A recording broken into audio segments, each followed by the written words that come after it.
ప్రేమ dance క్లాస్‌కి ఎక్కడ time అయిపోతుందని హడావిడిగా వెళ్తూ ఉంటే, ధీరజ్ వచ్చి "ఎక్కడికి వెళ్తున్నావు? ఇక్కడ నువ్వేం చేస్తున్నావు?" అంటూ ప్రేమతో గొడవ పడుతూ ఉంటాడు. వాళ్ళిద్దరి గొడవను చూసి ఒక వ్యక్తి అమ్మాయిని టీజ్ చేస్తున్నాడు, ఏడిపిస్తున్నాడు, హారాస్ చేస్తున్నాడు అనుకోని ధీరజ్‌ని తిడుతూ ఉంటాడు. ప్రేమ ఎంత చెప్తున్నా కూడా వినిపించుకోడనమాట. ఆ అమ్మాయికి "నేనున్నానురా అన్నయ్యని" అది ఇది అని మాట్లాడుతూ ఉంటాడు. ఎంతసేపు చెప్పినా వినిపించుకోపోయేసరికి ప్రేమ అతని చెంప చెల్లుమనిపించి "మేము చెప్పామా మేమిద్దరం గొడవలు పడుతున్నాము. వాడు నన్ను హారాస్ చేస్తున్నాడు అని మేమిద్దరం భార్యాభర్తలం మొగుడు పెళ్ళాలం అని చెప్పగానే ఎవరి మధ్యలోనే తలదూర్చొచ్చు కానీ మొగుడు పిల్లల మధ్య తలదూర్చకూడదని చెప్పని వెళ్ళిపోతాడు. అయితే ధీరజ్ ఉండి "ఎక్కడికే హడావిడిగా వెళ్తా ఉన్నావు? మరలా ఏం చేయడం లేదు కదా!" అంటే "అదేం లేదురా నేను వెళ్తున్నానులే నేను ఇంటికే వెళ్తానులే నువ్వు ఫుడ్ డెలివరీలు లేవా వెళ్ళు" అన్నట్టు చెప్పి సి ఇంకా ధీరజ్‌ని పంపించేసి ప్రేమ వెళ్తూ ఉంటుందనమాట.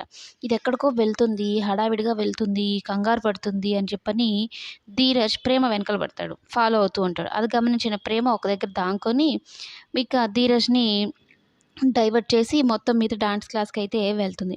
అక్కడొక పెద్ద గండం ఎదురవుతుంది ఇప్పుడు ప్రేమకి.